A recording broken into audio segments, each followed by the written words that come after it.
Good morning, class. Now, in this theory of income and employment, we were discussing the last chapter, and in this chapter, I started the first problem, that was the deficient demand. Deficient demand, where aggregate demand is lesser than the aggregate supply, and in that problem, we discussed what are the reasons for that and what will be the impact. Here, now, today we will start excess demand. Excess demand, that means it refers to the situation when aggregate demand is in excess of aggregate supply corresponding to full employment in the economy. Now, exactly what excess demand implies inflationary gap. Now, just see this diagram.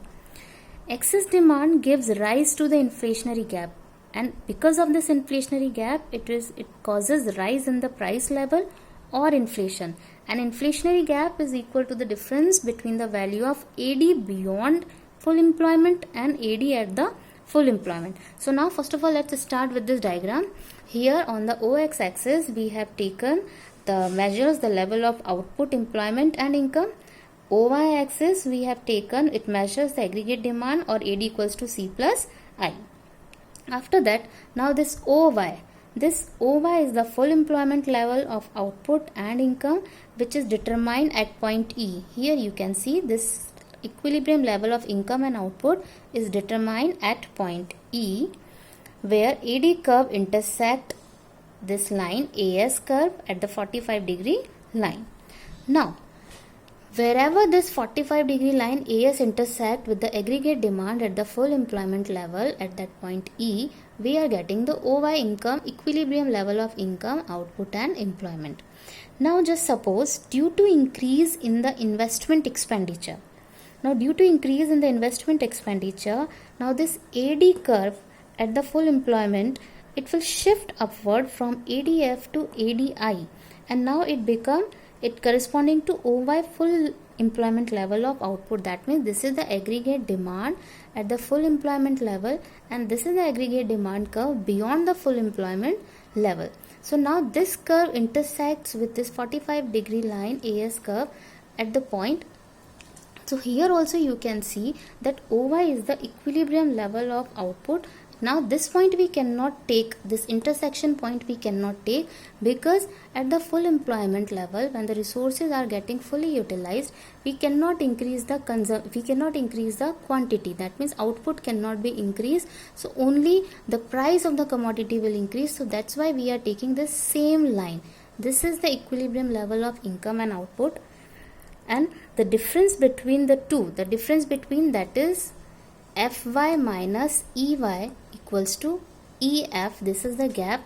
AD, aggregate demand beyond the full employment level, minus aggregate demand at the full employment level. The gap is YF minus YE equals to EF gap, and this is the EF gap, which is known as the inflationary gap. So this is the problem of the excess demand. Excess demand, this situation always creates the changes in the rise in the price level, or it leads to the inflation. Now after that we are going to start what are the reasons because of that only this excess demand situation arises. First of all, household consumption expenditure. If the households will increase the consumption expenditure, so automatically now they are spending more money, so this more money will go to the firm in the form of a investment. So now if they are getting the more investment, so now again they will hire the more laborers, more factors of the production, again more income generation. So when we will get the more income, we will demand more. That is the reason behind that why aggregate demand is more in the excess demand situation.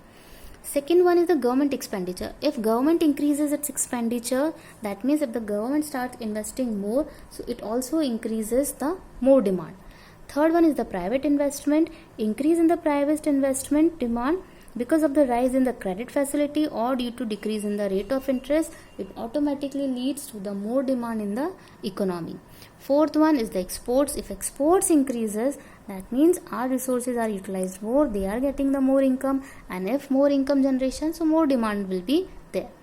Import reduces. If there is a reduction in the imports, that means now we are giving more work to our resources and they are utilized more, they are getting the income, so they will do the more expenditure, so more demand will be there.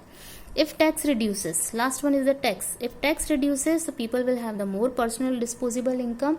Now they are having the more income which they can do the expenditure. So their expenditure increases, so demand automatically increases. So these are the basic reasons for the situation of the excess demand.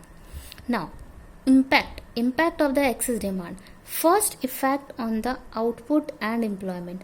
If there is a state of involuntary unemployment in the economy and the unemployed factors become ready to work, so a rise in the aggregate demand will lead to an increase in output and employment without an increase in the price level. Second thing, effect on the general price level. If there is a state of full employment level in the economy, excess demand will result in the inflation, or the general price level will increase, and employment and output will not increase because all the available resources are already being fully utilized. So automatically only the price will increase. That's why we have not used this intersecting point, because price will increase, output you cannot increase, because economy is already working on the full employment situation. So all the resources, if we will avoid the involuntary unemployment, so already the resources are fully utilized. So with the full utilized resources, we are able to produce this OY output. So now output cannot increase, only price can increase just to reduce the demand. So this is the problem of your excess demand. Now tomorrow we will discuss that how we can reduce the excess demand and the deficient demand problem, and how to use fiscal measures and monetary measures to reduce these problems.